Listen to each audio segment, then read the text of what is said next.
વર્ગ 3 અને 4 ના કર્મચારીઓનું જે એસોસિએશન છે તમે કરતા હશો, મને ખ્યાલ નથી, પરંતુ 3-4 નું એસોસિએશન અને 1-2 નું એસોસિએશન ક્યારેક મળી એકબીજાની તકલીફો સમજવાનું જો આપણે કામ કરીએ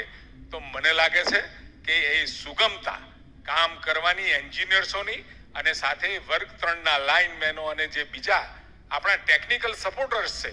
એની સાથે કામ કરવાની એક તાલમેલ, એક સંવાદિતા, એક પ્રવાહિતા બની રહેશે. ક્યાંક 3-4 ની કોઈ માગણી હોય તો 1-2 વાળા પણ સાથે આવે, 1-2 ની માગણી હોય તો 3-4 વાળા પણ સાથે આવે. મને ખ્યાલ નથી તમે સંવાદ કરતા હશો, પણ એ સંવાદ પણ કરવાથી અનેકવિધ પ્રશ્નોનો ત્યાં ને ત્યાં હલ આવતો હોય છે. મારી આપ સૌને વિનંતી છે, તમારો વિચાર, તમારું વિઝન